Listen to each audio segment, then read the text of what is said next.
Bonjour et bienvenue dans ce deuxième épisode de notre série de webinaires consacrés au futur des opérations. Cette série comprend 11 épisodes dont l'objectif est de partager notre vision des défis, enjeux et opportunités pour les opérations sur les prochaines années.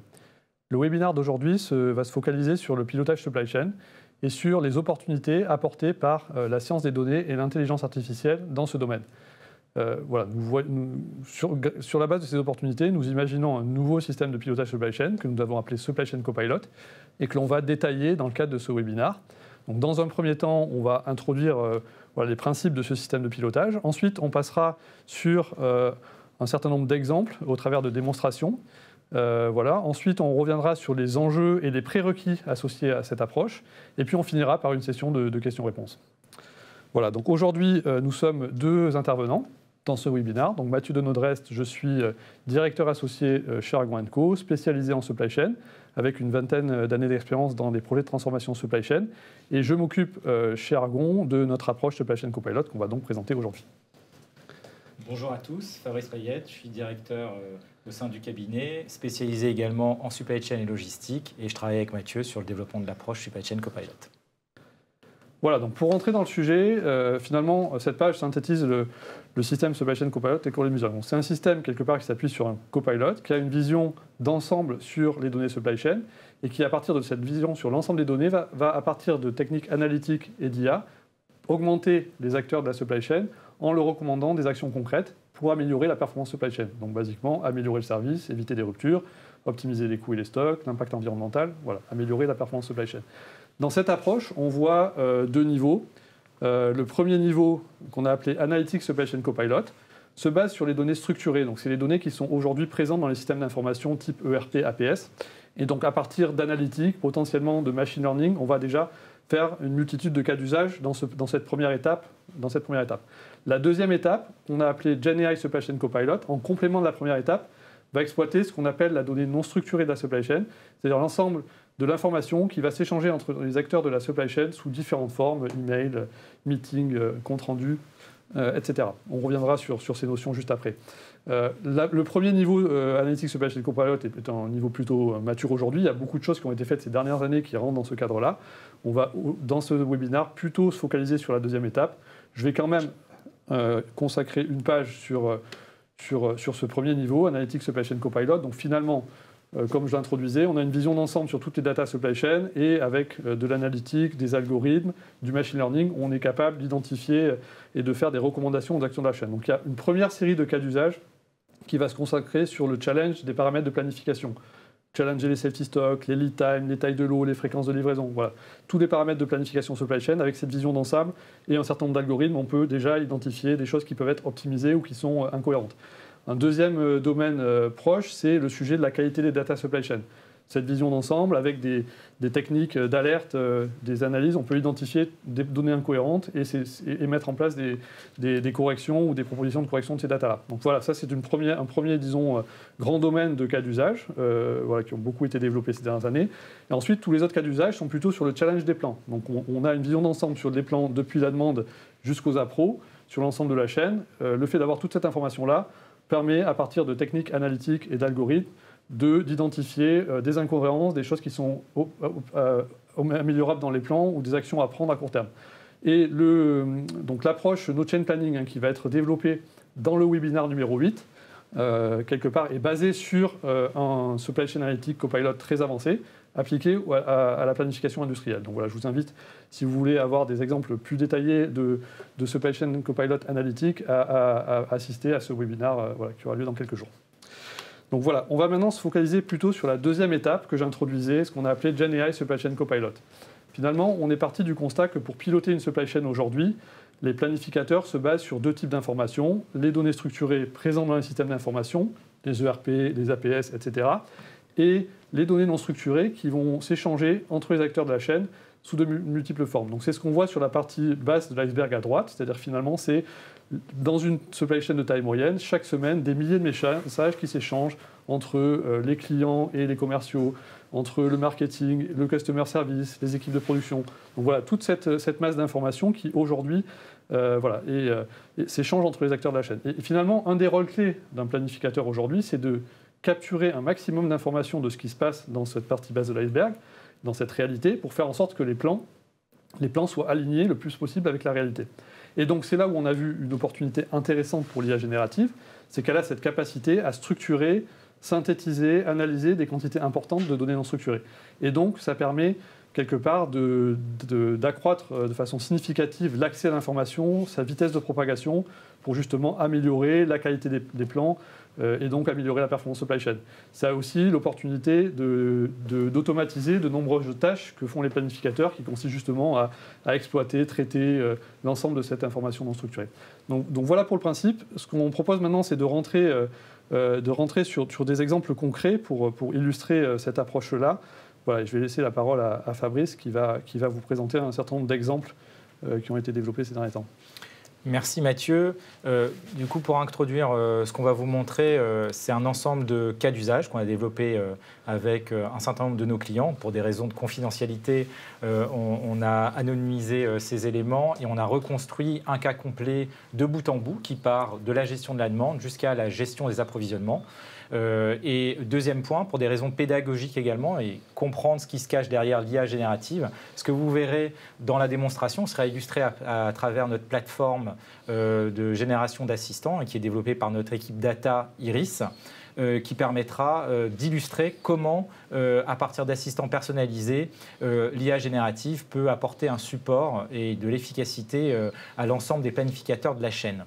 Dernier point, bien évidemment, au cours de la démonstration que vous verrez, on vous mettra en perspective à quoi ça pourrait ressembler une fois consolidé. C'est-à-dire qu'on va vous détailler les étapes et les cas d'usage, mais on vous mettra à la fin de chaque pan, donc demande, production planning et supply planning, une vision d'un cockpit intégré, ce que pourrait ressembler Supply Chain Copilot. Alors, du coup, pour introduire ce Supply Chain Copilot, je vous présente l'entreprise Happy, qui est une entreprise qui fabrique et distribue des produits à base de fruits, des compotes, des jus de fruits, des confitures. Ils ont essentiellement pour clients des retailers en Europe, une part importante de promotion et sont très sensibles aux actions que lancent leurs compétiteurs, parce que c'est un marché très disputé, et comme c'est un marché très disputé, leurs lignes de production sont bien occupées. Il y a des plans de maintenance aussi robustes qui sont mis en place, qui consomment de la capacité. Et d'un point de vue sourcing, ils sont soumis aussi à un certain nombre d'aléas sur les fruits qui vont impacter également le plan d'appro et qu'il faudra prendre en compte et sur lesquels l'IA pourra être d'un secours. Voilà, donc ça c'est vraiment le contexte de l'entreprise et effectivement comme l'entreprise Happy est en avance sur son temps, elle a mis à disposition de ses planificateurs un certain nombre d'assistants. Donc on commencera cette démonstration par la partie tout à gauche, sur la partie demand planning, où on verra comment un assistant peut aider un prévisionniste et un demand planner dans ses activités quotidiennes. Ensuite, une fois que le plan de demande a été mis à jour, on va passer la main à un assistant qui va lui être en support du planificateur pour mettre à jour le plan de capacité et les plans. Et enfin, une fois qu'on aura mis à jour le plan de production, il faudra regarder les impacts sur la partie appro. Et là aussi, les approvisionneurs auront un assistant dédié qui pourront les aider. Alors, le volet demande, comme c'est un assistant dédié, il va avoir à disposition, comme on l'a vu tout à l'heure, des données structurées. Donc les données structurées du prévisionniste, c'est le plan de demande, structuré à la maille client, croix produit, croix type de demande, croix semaine. Et un certain nombre d'informations non structurées auxquelles l'assistant demande planning copilot a accès, les mails qui sont échangés parce qu'il est mis en copie avec les clients ou en interne, des données qu'il peut accéder sur des sites web comme des plans promo par exemple, des articles de presse qui peuvent être intéressants pour se projeter sur la demande future et des synthèses de demand review qui vont être utiles puisqu'il aura à mettre effectivement dans le flux à jour la demand review pour l'Excom. Dans les cas d'usage qu'on va voir et qu'on va vous présenter, on va voir comment l'assistant peut aider à synthétiser et structurer de l'information pour mettre à jour le plan de demande, interagir avec des fonctions et enfin mettre à jour le support de demand review qui va être utile et la synthèse pour l'Excom. Alors, justement, en introduction, alors on ne fera pas ça sur tous les cas d'usage, on vous présente la plateforme, encore une fois, à vue pédagogique. Donc, comme je disais en introduction, on a utilisé notre plateforme qui nous permet de travailler des assistants qui s'appelle Edgar, qui a été développé par l'équipe Data. Ce que vous voyez ici, c'est comment on paramètre l'assistant. Bien évidemment, ça ne sera pas à faire à chaque fois, hein, ça sera des assistants qui seront pré-paramétrés. Donc vous voyez ici, on définit son nom, à quoi il va servir. Donc lui, il sera dédié aux tâches du prévisionniste. On lui donne des instructions qui lui donnent des éléments de contexte sur ce qui est attendu de lui, donc en support de la mise à jour du plan de demande. On lui met à disposition un certain nombre d'informations et il y a d'autres paramètres à régler, comme typiquement le moteur qu'on va utiliser. Donc là, ici, en toute confidentialité, on va utiliser, grâce à un API, la dernière version de ChatGPT. Et on va également régler, là on ne le voit pas nécessairement à l'écran, mais on va régler également son degré d'interprétation de l'information, voilà, qu'on règle généralement à neutre pour éviter justement trop d'interprétation. Et ce qu'on va lui demander dans tous les cas, c'est de nous justifier les réponses ou les propositions d'actions qu'il propose au prévisionniste. Donc un premier point, comme il a accès à cette base de mails relativement importante, qu'il est dans les échanges avec les clients ou avec les commerciaux, on va lui demander est-ce que par rapport à ce qu'il voit, il y a des données intéressantes qui pourraient être mis en visibilité du demand planner, du prévisionniste, et qui impactent potentiellement le plan de demande. Donc si on regarde ici, on voit qu'il y a 4 informations, donc il y a un certain nombre de mails, toutes ne sont pas intéressants et ne concernent pas le prévisionniste. L'assistant a retenu 4 points qui sont listés ici. Si on s'arrête sur le premier, voilà, il y a un distributeur qui souhaite décaler une promotion sur un produit donné de la compote de pommes et plutôt de la mettre, ce qui était planifié initialement avec lui, et entendu, la semaine du 15 avril, il souhaite le décaler 2 semaines plus tard. Et donc, il y a d'autres informations qui peuvent concerner soit les échanges avec les clients, soit les échanges internes. Il y a un autre échange qui concerne un essai d'industrialisation qui va compliquer un lancement produit. Donc ça aussi, ça a un impact pour le prévisionniste. Et juste pour compléter ce que dit Fabrice, dans cet exemple-là, hein, cet email de décalage de promotion, c'est une information que le prévisionniste n'avait pas directement accès, ce n'était pas dans les mails dans lesquels il était en copie. Vraiment, dans la base d'email constituée, il y a tout l'ensemble des échanges également entre les commerciaux et les clients, qui est constitué en créant une adresse qui est mise en copie des échanges systématiques que les personnes peuvent enlever si elles le souhaitent pour des mails, disons, plus personnels, et qui a permis quelque part de capter cette information et de la mettre en visibilité du demand planner. Voilà, chose qui aurait pu prendre plusieurs jours ou semaines à arriver jusqu'à lui dans le processus existant. Exactement. Et donc, cette information, elle est intéressante, mais on va essayer de rendre cette information directement exploitable par l'outil de prévision également. Et donc, on va demander à l'assistant des points qu'il a retenus, de nous les mettre en visibilité du plan de demande et de proposer des modifications du plan de demande, donc structuré comme doit l'être un plan de demande, c'est-à-dire client, article, nature de l'article ou de la demande par semaine, et de bien identifier les lignes sur lesquelles il y a une modification et la raison pour laquelle il faudrait apporter une modification à ce plan de demande. Et donc, on va retrouver les 4 points qui ont été mentionnés plus haut. Donc, vous voyez ici structuré client, article, type de demande par semaine, et mis en gras.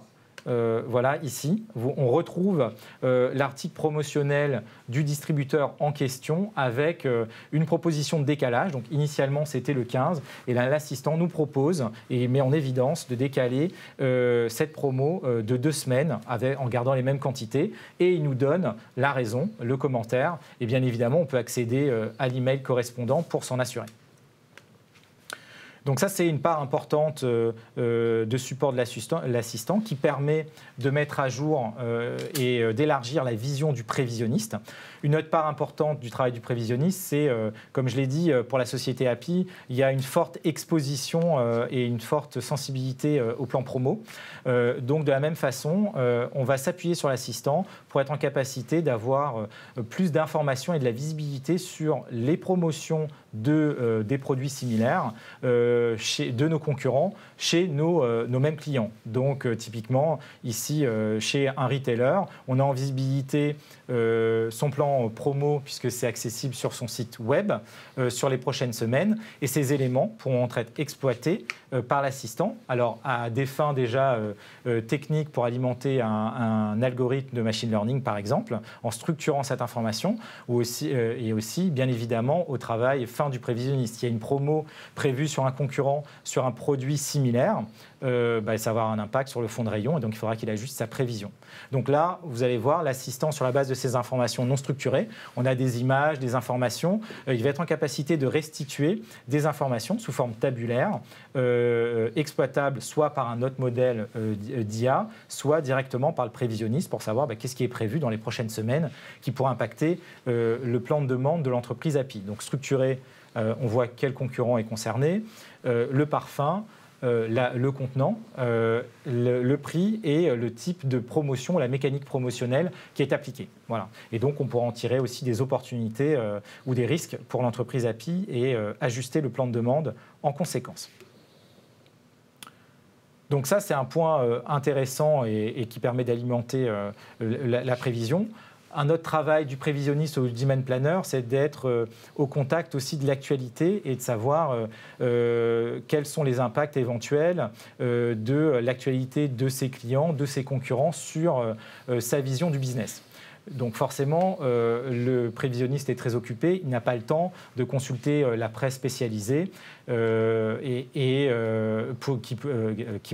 requiert pourtant un certain nombre d'informations intéressantes. Donc il va demander à l'assistant, en lui donnant un certain nombre de sources, de synthétiser sur la base d'informations auxquelles il a accès, un certain nombre d'articles qui pourraient être intéressants pour lui dans son rôle de reprojection du plan de demande. Alors, ce qu'on voit ici, c'est qu'il a identifié 8 articles, donc dans la masse de ce qu'il a accès, 8 articles qui pourraient être intéressants. Et de façon synthétique, il donne des éléments au prévisionniste pour savoir si cet article est intéressant pour lui.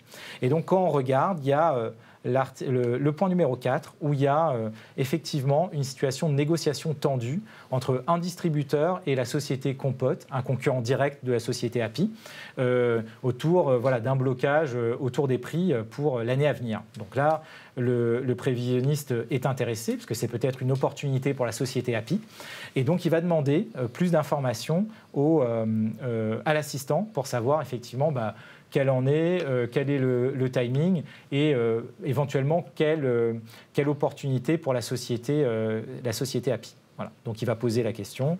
Voilà, sur le point numéro 4 qui m'intéresse, pas forcément le point numéro 4, mais justement en langage naturel, sur ce point de négociation, est-ce que tu peux m'en dire plus et comment je pourrais en tirer parti, moi, en tant que prévisionniste de la société API. Donc là, il va donner beaucoup plus d'éléments. Il va rentrer, analyser l'article et en ressortir une synthèse. Bien sûr, on retrouve les points clés. Voilà, quel est le conflit, quelle est la décision à date, quels sont les points de désaccord, qui est quand même intéressant, et finalement, quels sont les insights que je peux en tirer, moi, en tant que prévisionniste.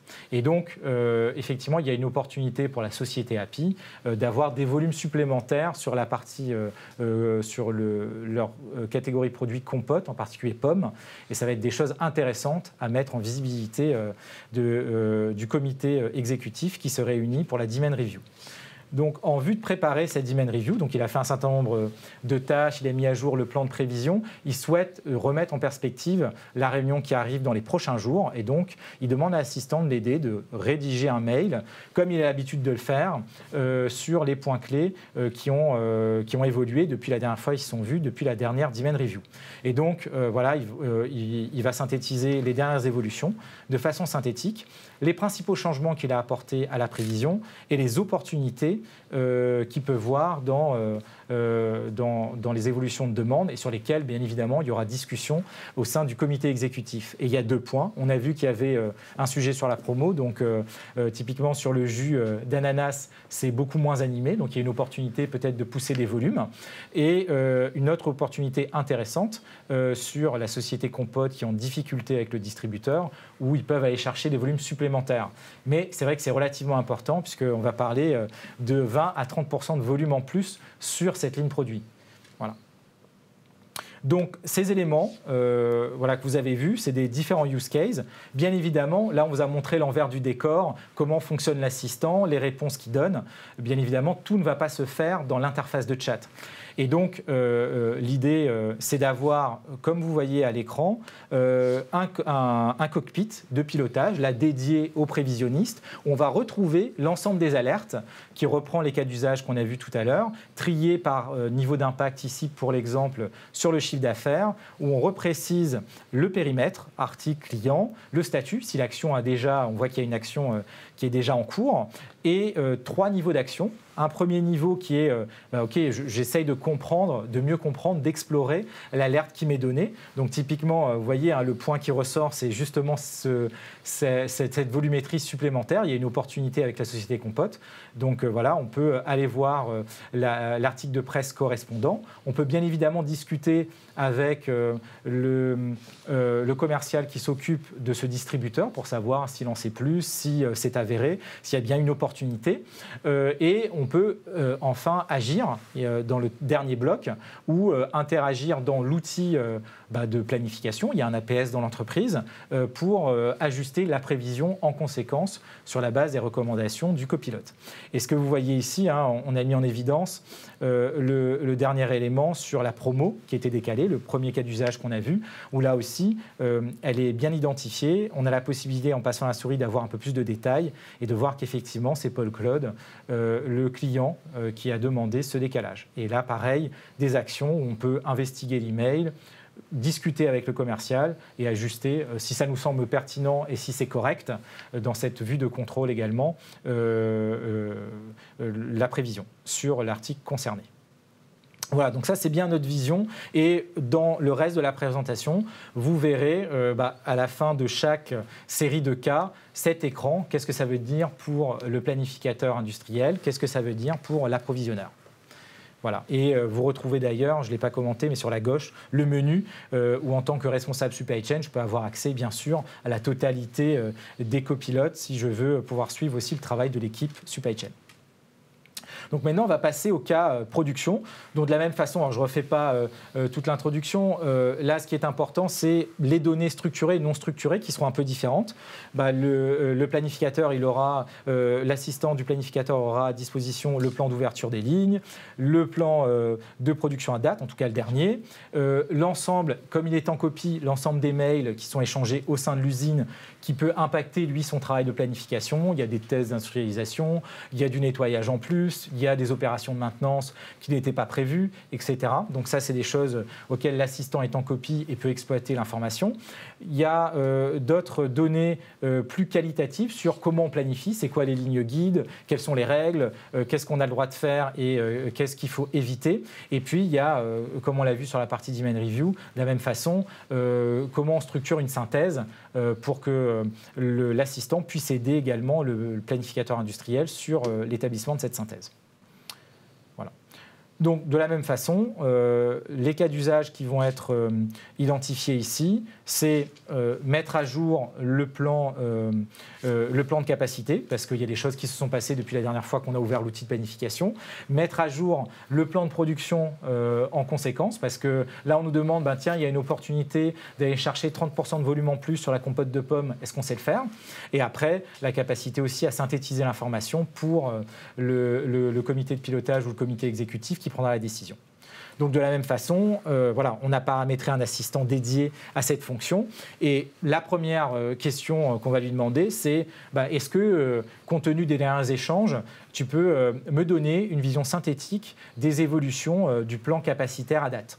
Et donc, il va structurer des choses qui sont tout à fait digérables par l'outil de planification, structurées par semaine, par nature, les ouvertures de lignes, les heures éventuelles de maintenance qui sont prévues. Donc on voit dans les points clés, il nous dit attention, sur la semaine 24, il y a des heures supplémentaires qui ont été notées, des heures de nettoyage qui n'étaient pas prévues mais qu'on a intégrées.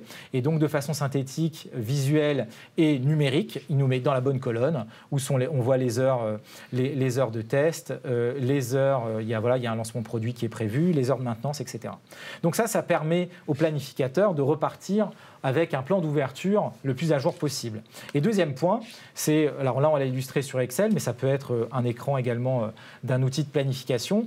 On a mis à jour la demande, donc on nous demande de tester qu'est-ce qui se passe s'il y a 30% de demande en plus sur les compotes de pommes. Donc là on voit, on a une projection de stock qui a été mise à jour, parce que le planificateur n'a pas encore retravaillé son plan, avec des éléments que connaissent tous les planificateurs, un stock minimum à respecter, la ligne rouge, un stock maximum qu'il ne faut pas dépasser, la ligne orange, et un certain nombre de paramètres.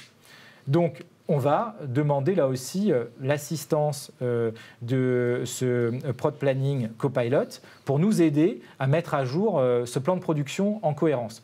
Là encore, j'insiste, on vous montre l'envers du décor et on va faire des itérations pour vous montrer comment l'assistant, tel un planificateur, va réagir. C'est-à-dire il va essayer déjà d'attaquer la prochaine rupture. Et quand on voit, si vous regardez, là si je pose, on voit qu'il y a une rupture dans le stock projeté, on verra dans l'animation suivante, aux alentours du 1er juillet. Et donc, il va proposer d'ouvrir un week-end supplémentaire, le week-end juste avant, pour assurer un niveau de stock suffisant. Voilà. Donc, il a fait par itération, une première itération sur le premier week-end, et ainsi de suite. Donc après, on voit qu'on a une projection un peu plus loin et on descend en dessous du stock négatif. L'assistant va la détecter et va, pareil, proposer un ajustement du plan de capacité en ouvrant un week-end supplémentaire sur juillet pour redresser la courbe de stock. Voilà. Donc c'est pareil, et à chaque fois, de façon transparente, là aussi pour vous expliquer la mécanique et s'assurer qu'il fonctionne correctement, il nous met en visibilité là où il a activé un week-end supplémentaire. Et ainsi de suite. Et là, on voit on tangente le stock minimum en fin août. Il va proposer également une ouverture de week-end supplémentaire en août. Voilà. Donc ça, de la même façon que ferait un planificateur, il itère, il interagit avec l'outil de planification, que ce soit Excel, un APS, pour proposer un plan qui respecte la règle, qui était là assez simple, à des fins de démonstration, planifié entre le stock min et le stock maximum. Donc il est capable de le faire. Donc, bien évidemment. Juste là-dessus, pour compléter, donc évidemment, ça peut être fait par un planificateur, donc ça ne va pas faire mieux que le planificateur, mais ça va faire le même principe que ce que ferait un planificateur. L'intérêt ici, c'est de pouvoir le faire très vite, c'est-à-dire je veux très vite tester ce nouveau scénario de demande supplémentaire, je peux, avec l'assistant, avoir tout de suite une réponse pour le faire. Voilà quels sont les prérequis et qu'est-ce qu'il faut modifier dans le plan capacitaire. Voilà, chose qu'on pourrait bien sûr qu'un planificateur pourrait faire, mais il peut être en vacances, ça peut être au mauvais moment, ça peut prendre plusieurs jours à ce qu'il réponde, alors que là, directement, on peut avoir la réponse à notre question pour pouvoir faire la suite du processus de décision. Exactement. Donc là, on voit qu'il a réussi à nous proposer quelque chose de faisable avec l'ouverture de 3 week-ends supplémentaires. Bon, il se trouve que voilà, on n'est pas décisionnaire sur l'ouverture de l'usine. Donc de la même façon, on va, comme on l'a vu sur la partie demande, requérir l'assistance du copilot pour fournir une proposition d'email à adresser au directeur industriel ou au directeur de l'usine pour savoir est-ce que c'est faisable d'ouvrir ces 3 week-ends supplémentaires. Donc il donne la situation, voilà, le plan de demande a augmenté, les capacités ont été mises à jour, et donc pour ça, je propose de faire ces ouvertures sur ces 3 week-ends, sachant qu'on tourne déjà en 3 shifts sur le reste et sur l'ensemble de l'horizon. Pareil, l'assistant est en copie de l'envoi que fait le planificateur. Le responsable industriel ou directeur industriel répond et confirme que c'est faisable. Et donc là, je vais pouvoir aller avec le comité exécutif en disant, voilà, par rapport à cette opportunité de prendre des volumes supplémentaires de 30%, c'est possible, à condition d'ouvrir 3 week-ends supplémentaires. Par ailleurs, comme dans les données qu'on a fournies à l'assistant, il y a également le coût d'une ouverture le week-end. Il est capable de donner également ces éléments pour information et ensuite pour décision et discussion avec le comité exécutif sur l'ouverture supplémentaire. Voilà, donc là, une rédaction d'email, comme on a pu voir, pour faire gagner du temps à celui qui simule de façon à informer de façon exhaustive et simple les membres du comité et arriver préparés, bien évidemment, à la réunion pour une décision simple et efficace. Voilà.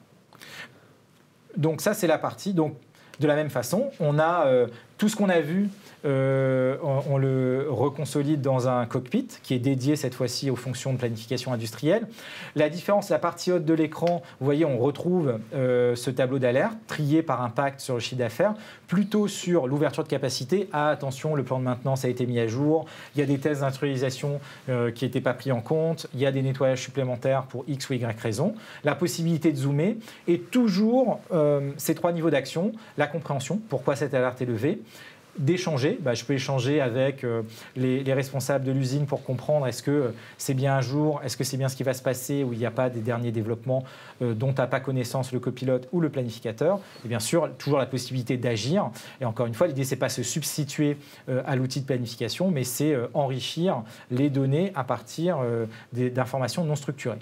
Et puis, vous avez toute la partie basse qui est un peu différente de la partie demande. C'est ce que précisait Mathieu.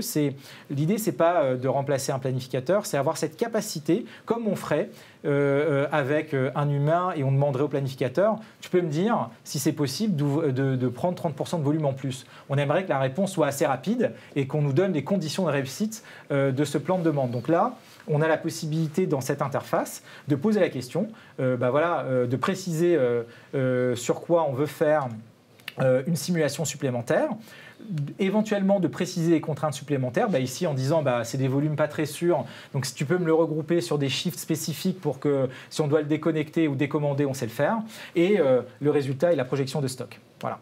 Donc ça, encore une fois, l'idée c'est pas que la planification sera faite par l'assistant, la planification est bien exécutée dans l'outil de planification, mais pilotée par l'assistant. Voilà. Et donc, vous avez toujours la possibilité de régénérer des résultats, comme vous le voyez en bas, de redemander des précisions, etc., comme on l'a vu dans le chat. Et toujours les 3 niveaux d'interaction, si vous le souhaitez, et effectivement, reprendre la main sur la simulation si la réponse de l'assistant ne convient pas, il y a trop de contraintes ou des choses spécifiques que vous voulez rentrer, ou c'est plus simple de le faire vous-même, vous avez la possibilité d'ouvrir la simulation qui a été initiée par l'assistant. Voilà. Donc ça, c'est pour la partie...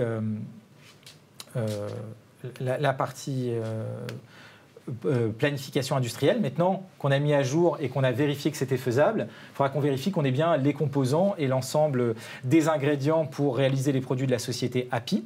Donc on va passer à la partie approvisionnement ou supply planning.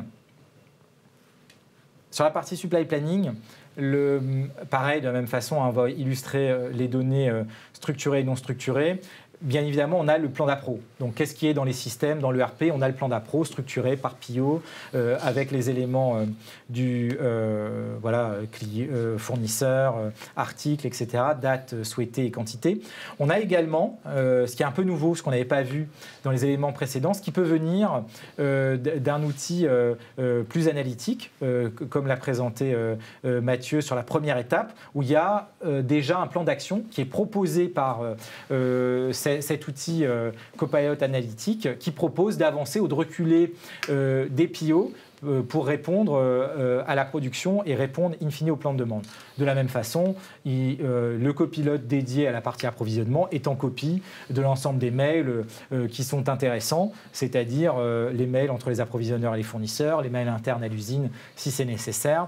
Voilà. Donc ça permettra également de s'assurer de la qualité du plan d'appro et de sa justesse. Parce que parfois, on a des choses dans les systèmes et on a d'autres choses dans les informations qu'on reçoit des fournisseurs. Donc de la même façon, on va paramétrer un copilote dédié. Et les cas d'usage, ça va être assez simple, c'est mettre à jour le plan d'appro, assister l'approvisionneur dans le suivi du plan d'action et mettre à jour ce plan d'action. Et de la même façon, à la fin, on vous présentera un cockpit plus structuré et intégré pour cette partie approvisionnement. Donc de la même façon, on a construit un assistant dédié, cette fois-ci à la fonction approvisionnement. Donc on lui donne bien les instructions et ses attentes, on lui met en visibilité les données nécessaires et on lui demande, dans toutes ces informations, la semaine dernière il y a eu pas mal d'échanges, est-ce que tu peux me dire si le plan d'approvisionnement que j'ai dans l'ERP est juste et si non, qu'est-ce qu'il faut que je change? Est-ce qu'il faut que je change des quantités, des dates, et quels sont les PIO concernés? Donc il va fournir là aussi une information très structurée par PIO, par composant, par fournisseur, les quantités commandées, celles qui sont confirmées, la date initiale qui sort de l'ERP qui est planifiée, et puis la date validée. Et bien sûr, vous le voyez dans la dernière colonne, des explications s'il y a des changements. Donc là, effectivement, il y a pas mal de changements et des choses qui doivent être reflétées tout de suite. Parce que sinon, effectivement, la complémentarité avec la première étape sur le Copilot analytique ne pourra pas fonctionner, puisqu'il fonctionnera sur des mauvaises dates. Donc déjà, on va refournir au Copilot analytique les bonnes dates pour qu'il puisse nous régénérer un plan d'action.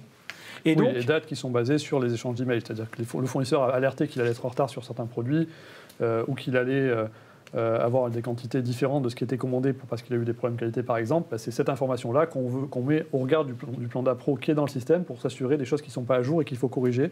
Exactement. Pour avoir la vision la plus fiable possible. Exactement. Et donc, du coup, ce plan d'action, malgré tout, voilà, les dates sont à jour. Et malheureusement, effectivement, on est en retard sur un certain nombre de composants.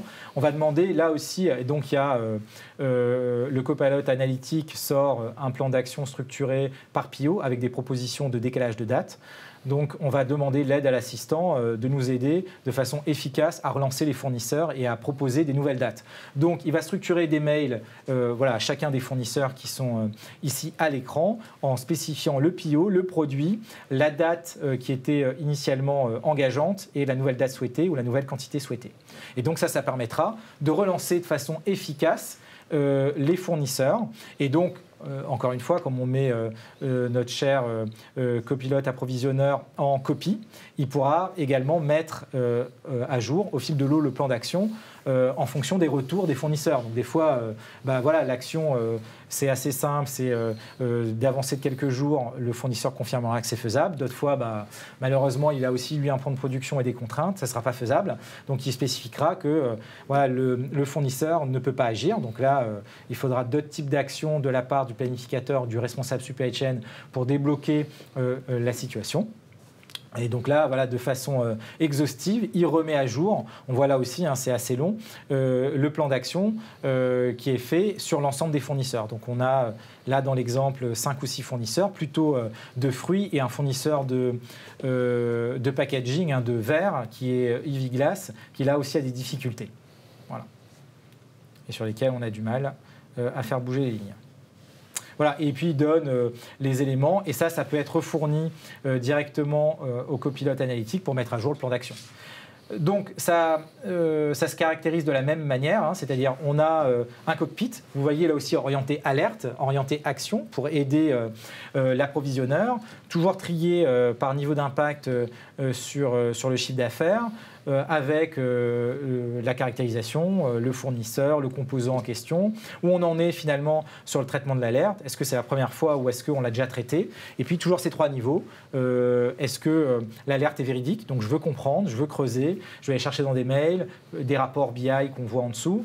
Je peux collaborer, soit avec mon responsable appro, soit directement avec le fournisseur, et je vais agir. Donc agir, je le fais de 2 façons sur le plan d'appro. Je peux modifier quand effectivement les dates ne sont pas à jour, je peux modifier ou faire modifier les dates directement dans le RP, ou je peux agir directement avec le fournisseur en lui proposant un décalage de date. Donc vous voyez ici ce qu'on a mis en évidence de la même façon. On peut, en passant la souris, avoir un peu de précision sur l'alerte, sur ce fournisseur de verre, où il y a un décalage et ça impacte 3 OF, donc il faut agir. Voilà.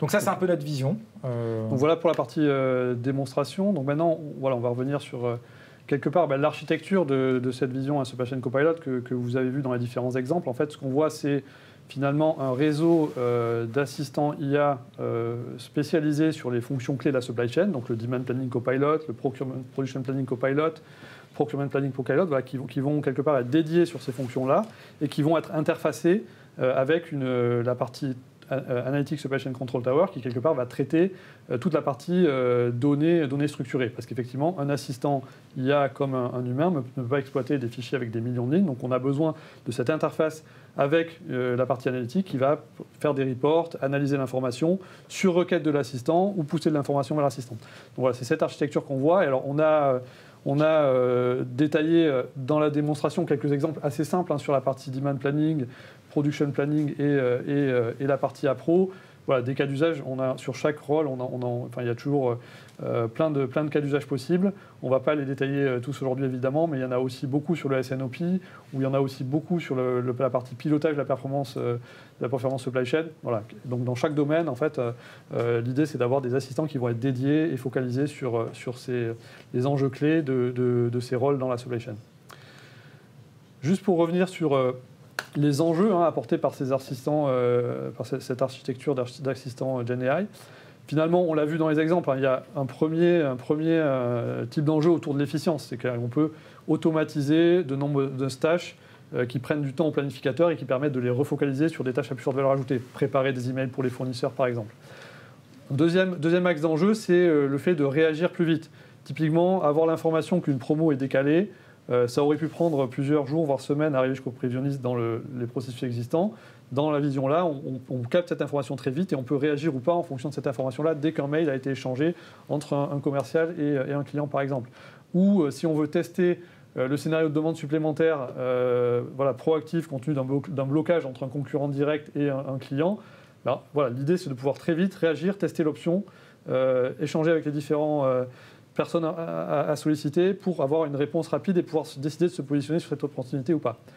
Étendre la vision des acteurs, donc là c'est avoir accès à des informations qu'on ne sait pas forcément exploiter aujourd'hui. Par exemple, l'ensemble des promotions en cours chez mes concurrents, dans tous les retailers en Europe. C'est une information qu'on pourrait traiter aujourd'hui en mettant beaucoup de personnes à traiter cette information-là, mais qu'en gros nos clients ne font pas. Donc voilà, l'enjeu c'est aussi d'arriver à capter de l'information qu'on ne sait pas capter aujourd'hui.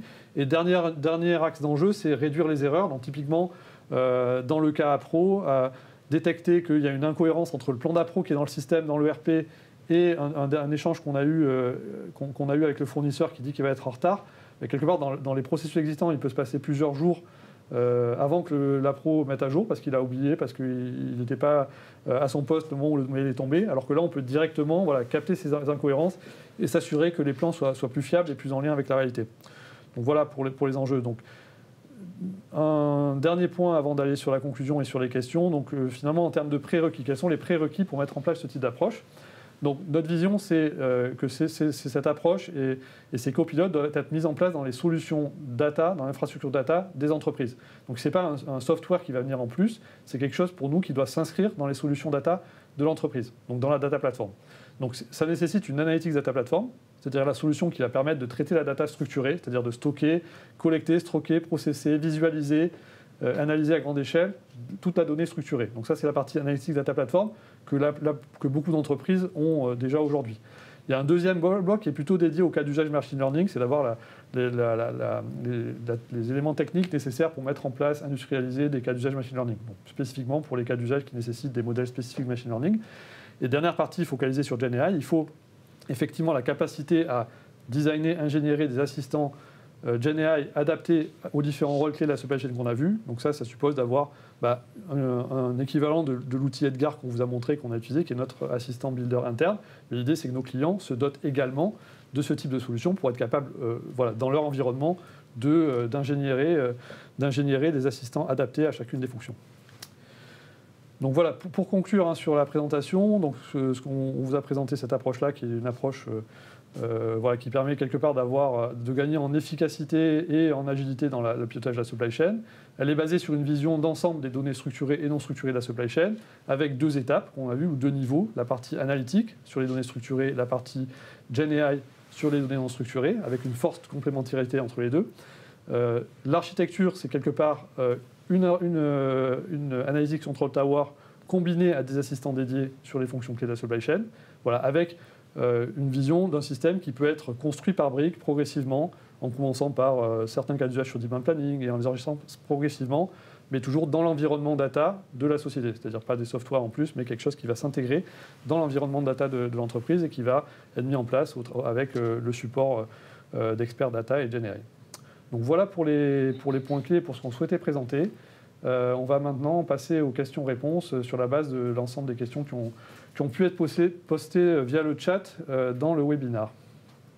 Est-ce que ce type de solution, Supply Chain Copilot, existe d'ores et déjà en production ? Oui, alors la partie Copilot analytique existe déjà depuis longtemps, hein, on en a parlé au début. La partie GenAI est forcément plus récente, hein, parce que les solutions de GenAI ont émergé récemment. Donc nous, en tout cas, dans ce qu'on a mis en œuvre ou en visibilité, il y a des projets qui ont été mis en production depuis le début de l'année, donc janvier 2024, principalement sur les sujets de gestion de la demande. Okay, et depuis cette date-là, d'autres projets qui sont développés sur la partie supply planning en particulier.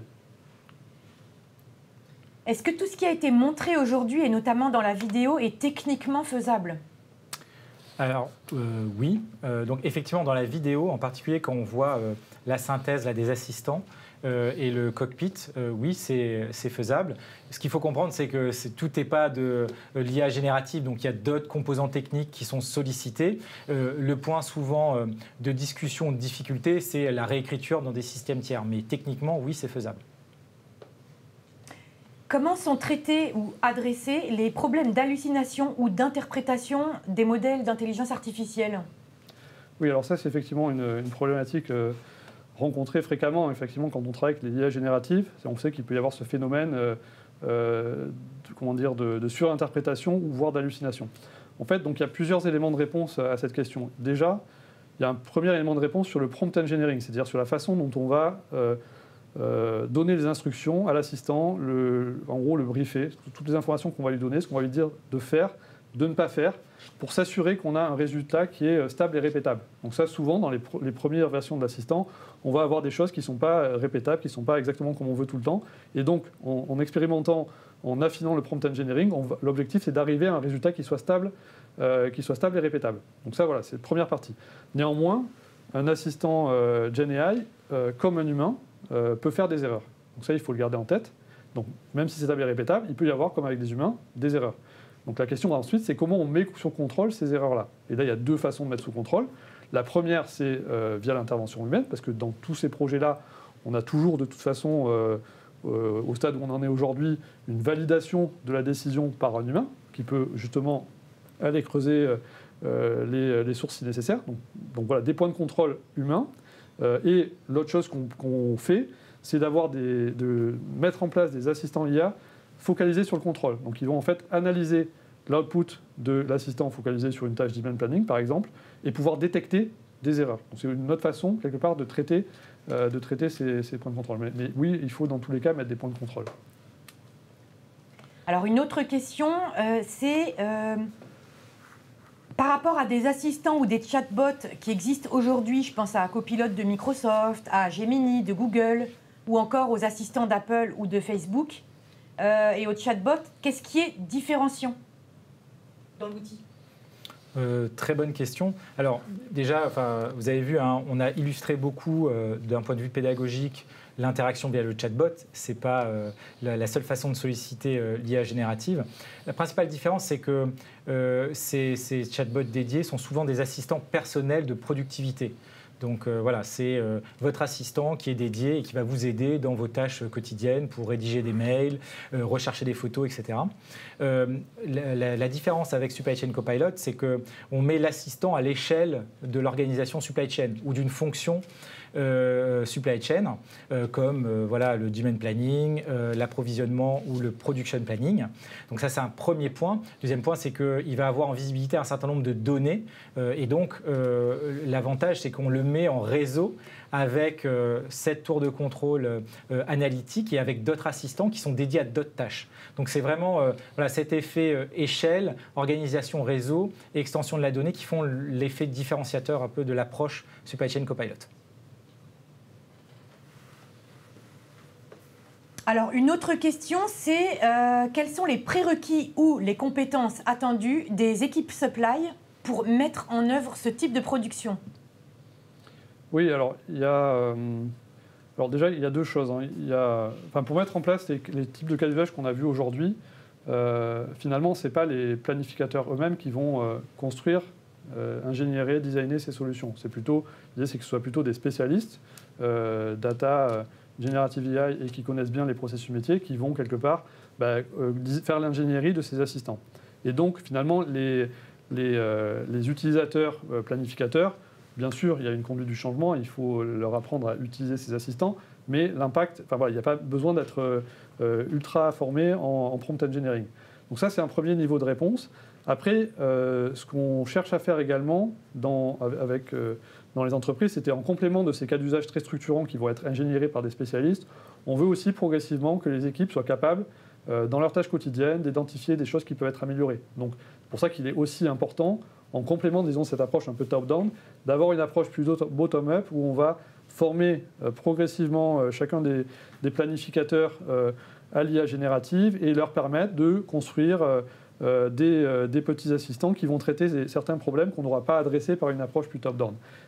Et pour après pouvoir les faire bénéficier également les autres. Donc voilà. Donc en tout cas, pour traiter des cas structurants et pour commencer, il n'y a pas besoin de prérequis et de formation très lourde côté équipe de planification, mais ça reste quand même important de former progressivement ces personnes pour, en complément des cas qui vont être traités en top-down, d'être capable de faire émerger des planificateurs de cas d'usage additionnels qu'eux-mêmes pourront ingénierer à terme. Alors, une autre question. Quelles sont les solutions techniques utilisées derrière Supply Chain Copilot ? Ouais. Bah, on en a un peu parlé. Hein. Notre vision, c'est que c'est quelque chose qui doit s'intégrer dans les solutions data d'une entreprise. Donc, ce n'est pas un outil en plus, c'est quelque chose qui doit s'appuyer sur les solutions data de l'entreprise, donc la data platform, avec une brique complémentaire à la partie analytique qui va être focalisée sur GenAI et la capacité à créer des assistants GenAI spécifiquement dans le contexte de l'entreprise, qu'il faut effectivement quelque chose que les entreprises doivent acquérir à un moment ou à un autre. Voilà. Beaucoup de questions, parce qu'il y a un sujet très intéressant. Un sujet au regard de la donnée, est-ce qu'elle reste possédée par l'entreprise ? Parce qu'on a vu ici qu'on utilisait ChatGPT et OpenAI et qu'ils ont tendance à utiliser les données qu'on leur envoie. Oui, alors très bonne question. C'est effectivement, si vous allez sur l'interface de ChatGPT public, là, tout ce que vous mettez va par chez OpenAI. Là, ce qu'il faut utiliser, c'est pour ça qu'il faut qu'il y ait des assistants GenAI entreprises. Ce qu'on veut, c'est effectivement qu'aucune information parte chez OpenAI.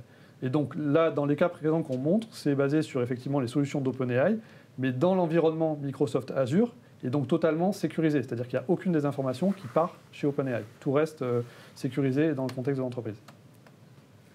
On a parlé tout à l'heure de l'assistant. Est-ce que cet assistant, il peut donner plus de contexte au mail qu'il a vu ? Parce qu'on parlait tout à l'heure de l'assistant qui était en copie de certains emails, de type qui est l'émetteur, quel en est le contenu ? Est-ce qu'il peut lire des liens du mail ? Enfin, quel degré d'autonomie il a, en fait ? Oui, en fait, encore une fois, c'est pour ça qu'il y a un travail d'ingénierie. On peut restituer toutes les métadonnées en fait, associées. Donc, on peut lui demander, et là aussi, dans le prompt, on peut lui préciser ce qu'on souhaite avoir. Qui a émis le mail? Est-ce que tu peux me préciser de la façon dont on interagissait avec quelqu'un? Qui a émis le mail? À quelle date il a été envoyé? Ce qu'on n'a pas vu aussi, peut-être précisé dans la démo, c'est qu'il fait attention à la temporalité. C'est-à-dire que dans les échanges, nous, qu'on a testés, il y a plusieurs échanges de mails, typiquement sur le plan d'appro, où il y a des allers-retours sur les dates. Il prend bien le dernier échange qui est daté. Pour dire c'est ça l'information qu'il faut mettre à jour, c'est finalement la date d'arrivée de la livraison, c'est le 10 juin et c'est bien le dernier mail qu'on a reçu, même si on a pu avoir plusieurs échanges antérieurs avec le fournisseur mentionnant d'autres dates. Oui, peut-être en lien avec cette question, on a souvent la question de finalement, enfin, chez nous, les emails sont très déstructurés, finalement il y a beaucoup d'acronymes, les gens, enfin, finalement, est-ce qu'un assistant va être capable de le comprendre ? Et finalement, notre retour d'expérience, c'est que finalement, si en gros un planificateur formé est capable de comprendre, un assistant briefé avec les informations équivalentes sera capable d'interpréter les mails aussi. Donc il n'y a pas en fait, de frein lié au fait que les mails ne se ressemblent pas d'un fournisseur à l'autre ou autre chose. Donc il est capable de comprendre. Bien sûr, s'il y a des acronymes, il faut lui donner les définitions des acronymes, comme on donnerait à une personne, il ne va pas les inventer. Mais voilà, il y a un certain nombre d'informations à donner, mais en revanche, il va être capable, si l'information de date ou le code produit apparaît à des endroits différents, il va être capable de trouver l'information et d'interpréter comme le ferait un planificateur. Bon, je pense qu'on a déjà la réponse à cette question, mais est-ce qu'il s'adapte à tous les ERP déjà en place ? Oui, si tant est que l'information est accessible. Donc là encore, c'est pour ça que les prérequis data étaient importants. On s'appuie souvent pour faciliter l'interaction sur la donnée, sur la data platform, où on peut avoir les informations synthétisées de façon plus simple et plus immédiate. Mais la réponse est oui. C'est ça. Après, là, comme le disait Fabrice dans la présentation, la capacité à écrire dans l'ERP, ça, la facilité à le faire va être différente d'une solution à l'autre. Et parfois, voilà, ça va passer par un fichier plat à intégrer une fois par jour. Parfois, ça va être plus temps réel. Donc ça, pour le coup, ça peut être très variable selon les systèmes ERP ou APS utilisés. Donc c'est pour ça qu'il y a un vrai travail d'ingénierie de l'assistant et il y a d'autres composants techniques. Sur ça, là, on vous a montré surtout la partie IA générative et interaction, mais il y a d'autres composants techniques qui permettent ensuite cette interaction avec des systèmes tiers. Alors, une question très intéressante, c'est finalement quel est le niveau d'investissement, combien ça coûte ? Alors, c'est une bonne question. Enfin, pour le coup, c'est difficile de donner un chiffre là-dessus. Je pense que l'idée, c'est de... Enfin, ça dépend beaucoup, effectivement, du contexte, du périmètre qui est adressé. Donc, pour le coup, sur ce sujet-là, bien sûr, on est à votre disposition pour, sur un contexte donné, des hypothèses données, dire ce serait quoi l'ordre d'idée de l'investissement sur ce type de projet. Mais c'est difficile de donner une réponse, en gros, unique sur ce point-là. Alors, d'autres questions ? Dans les entreprises qui ont, je crois que ça sera l'avant-dernière question au regard du temps, dans les entreprises qui ont déjà mis en place cet outil, est-ce que vous avez déjà des retours d'expérience au regard des taux d'utilisation et d'appropriation des équipes, du temps gagné ou même des retours qualitatifs ? Oui, alors les retours qu'on a, là où on a le plus de retours, comme je le disais, c'est solutions qui sont en production depuis le début d'année sur la partie d'activation de la demande, avec pour le coup, oui, des gains à la fois quelque chose qui a été intégré dans le processus, c'est-à-dire que le taux d'adoption dans ce cas-là est de 100%, puisqu'on veut que le processus de gestion de la demande concerné passe par ce nouveau process assisté d'un copilot. Donc dans ce cas-là, on est à un taux d'utilisation très fort. Et l'enjeu d'efficience, comme c'était dans l'exemple que j'ai en tête, c'était des tâches, beaucoup de tâches répétitives et administratives. Le gain d'efficience a été très important, de plus de 50%. Voilà. Après, bien sûr, ça dépend beaucoup d'un métier à l'autre. Et quand on va parler de production planning ou même d'appro, on est sur des ordres de grandeur qui sont bien évidemment bien moindres, ou y compris sur des projets très focalisés sur la prévision. Donc voilà, en tout cas, sur la partie, je pense que j'ai répondu sur la partie adoption dans cet exemple-là et sur la partie impact du point de vue efficience. Après, voilà, comme on le disait, en transparent là-dessus, c'est des solutions qui sont nouvelles. Donc il y a beaucoup de choses en cours sur la partie appro. On n'a pas encore des retours d'expérience bien formalisés, puisque c'est plutôt des projets qui restent en cours, soit dans des POC, soit dans des débuts de déploiement. Et peut-être en complément, ça n'économise pas le travail qu'on fait habituellement de réécriture des process, parce que voilà, ce n'est pas un assistant en plus, on va l'inscrire dans la routine du métier, donc demand planning par exemple, et le travail de change et de conduite du changement qu'il faut faire auprès des équipes. C'est-à-dire qu'il ne suffit pas d'ingénierer et de mettre à disposition l'assistant, il faut aussi accompagner les équipes dans cette évolution de leur métier. Et peut-être juste aussi parce que finalement, une différence parce qu'effectivement, dans les entreprises, on voit que l'utilisation d'assistants type le chat GPT de l'entreprise, où on peut interagir en chatbot, est très différente d'une personne à l'autre. Là, on est sur une approche qui est différente, où on va ingénierer un assistant spécifique sur une fonction. Donc le taux d'adoption, on veut qu'il soit très fort et on veut que les personnes l'utilisent et on va faire la conduite du changement associée. Donc voilà, donc on n'est pas dans le même contexte que mettre à disposition un chatbot à l'ensemble des collaborateurs, où là on sait que l'utilisation va être extrêmement variable d'un employé à l'autre en fonction de sa sensibilité et de son intérêt pour l'IA générative. Alors une dernière question, toujours au sujet de la data. Pouvons-nous choisir la région sur laquelle le modèle ChatGPT est hébergé sur Azure ? Car s'il est hébergé aux États-Unis, la donnée peut être saisie à tout moment par le gouvernement américain. Alors, moi je ne suis pas un spécialiste d'Azure, mais je pense que oui. Mais pour le coup, sur cette question, je pense qu'on pourra revenir vers la personne qui l'a posée avec les bonnes réponses techniques. Alors un petit mot de conclusion ? Oui, en tout cas, voilà, il y a sûrement aussi plein d'autres questions qui ont été posées auxquelles on n'a pas d'éléments de réponse. Donc on va regarder ces questions-là et puis on reviendra vers certains d'entre vous si certaines de vos questions n'ont pas été adressées. Voilà, donc merci en tout cas d'avoir assisté à ce webinaire. Voilà, donc le prochain webinaire sera consacré à l'acheteur augmenté et aura lieu demain au même horaire à 11h. Voilà, donc je vous invite à y participer. Donc merci beaucoup et bonne journée.